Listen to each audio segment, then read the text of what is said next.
یہ بہت بڑے بزرگ ہوئے ہیں، حضرت ابراہیم بن علی بن عطیہ. دیکھ لو، میں کہتا ہوں حضرت جی لاج چنگی ہو جائے. اب میں نے نہیں یہ کتاب میں پڑھا کہ یہ بزرگ کس مبارک زمانے سے ہیں، لیکن دیکھ لو حضرت جی بزرگوں کا نام ہے ابراہیم، لیکن دیکھ لو آج 2023 جامع مسجد قباء کے ممبر پہ بیٹھ کے صرف ابراہیم کی نیکی کی وجہ سے بن علی بن عطیہ، ابے دا بھی نام، ابا جی دا بھی نام لیا گیا، دادا جی دا بھی نام لیا گیا. پتہ نہیں کس صدی کے یہ بزرگ ہیں. حضرت سیدنا ابراہیم نام ہے، بن علی بھی بولا، بن عطیہ بھی بولا. اس کو کہتے ہیں نیکی. کئی صدیوں کے بعد وہ نیکی کا فیض کیا ہے کہ آج 2023 جامع مسجد قباء کے ممبر شریف پہ بیٹھ کے ڈاکٹر سلیمان مصباحی ان کا بھی نام لے رہا ہے، ان کے ابو جی کا بھی نام لے رہا ہے، ان کے دادا ابو کا بھی نام لے رہا ہے. نیکی اتنا ٹریول کرتی ہے حضرت.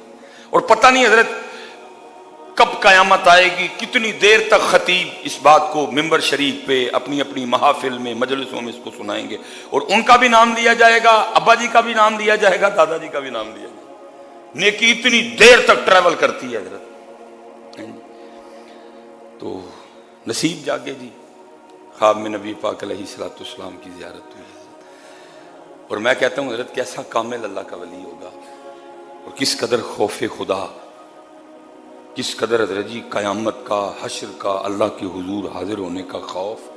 خواب میں نبی پاک علیہ السلام کی زیارت ہوئی تو خواب ہی میں کیا عرض کرتے ہیں، اے میرے محبوب جب سورج سوا نیزے پہ ہوگا، زمین تانبے کی ہوگی، ہر بندہ اپنے پسینے میں ڈبکیاں کھا رہا ہوگا، حساب ہوگا، میزان رکھا جائے گا، گناہ نیکیاں تولی جائیں گی، پل صراط سے گزارا جائے گا، جو بال سے باریک ہوگا، جو تلوار سے تیز ہوگا.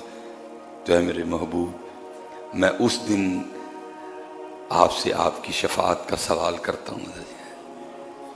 کتنا حضرت جی پاک سوچ ہوگی حضرت کی، کس قدر اللہ کا خوف ہوگا. خواب میں نبی پاک کی زیارت ہو رہی ہے، اور ادھر بھی کیا سوال، محبوب سورج سوا نیزے پہ آنا ہے. کس قدر ان لوگوں میں اللہ کا خوف پایا جاتا تھا.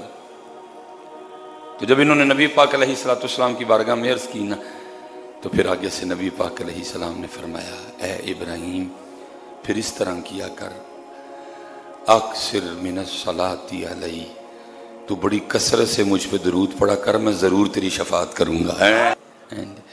اور بچپن میں نا ایک نعت مجھے یاد، اب صحیح الفاظ تو اس کے یاد نہیں رہے، بڑی پڑھی جاتی تھی حضرت. میرے بس میں تھا صدا کرنا، میں نے تو صدا کر دی، وہ کیا دیں گے میں کیا لوں گا، نبی جانے خدا جانے. ہے میرے تو بس میں صدا کرنی ہے، میرے بس میں تو میں نے صدا کر دی، وہ کیا دیں گے میں کیا لوں گا، نبی جانے خدا جانے. اس لیے پتر جب تک چلے خوب چلائے، خوب پتر دھیان کرو، اپنی نمازاں پوریاں کرو، درود پاک پڑھو.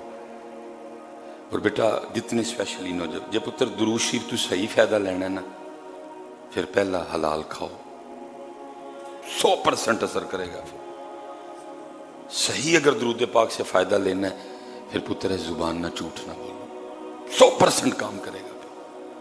اگر درود پاک سے فائدہ لینا ہے پتر زبان ادنا غیبت نہ کرو، 100% کام کرے گا. چگلی نہ کھاؤ، گالی گلوچ نہ کرو، اینو پاک رکھو. اس لیے کدی اے پتر کام ہو جانا نال، حلال، نو جھوٹ، نو غیبت، نو چگلی، ہیں جی، اور نو گالی. اوئے ہوئے پھر ویکھو حضرت جی درود پاک کردہ کی ہے. حضرت موسیٰ جی بڑی شان ہے.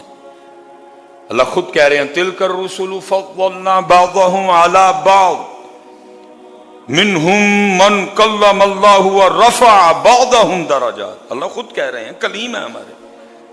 واذکر فی الکتاب موسیٰ، خود کہہ رہے ہیں. لیکن یہ لکھا ہے جس کا مفہوم ہے، اللہ نے حضرت موسیٰ علیہ السلام پر بھی وحی کی. کیا فرمایا؟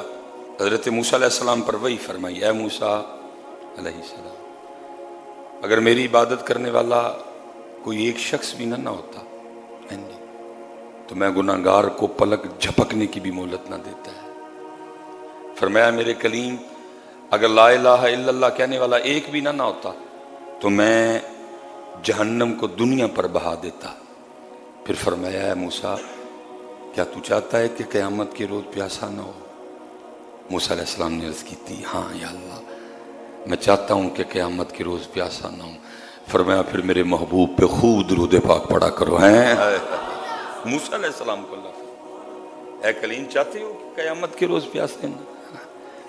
فرمایا پھر کثرت سے میرے محبوب پہ درود پڑھا کرو ہیں پتر۔ درود، ذکر، نماز، قرآن، پھر انشاءاللہ اللہ ضرور راستہ نکال دے گا۔ اللہ آپ سب پہ رحم فرمائے۔ وما علینا الا البلاغ المبین۔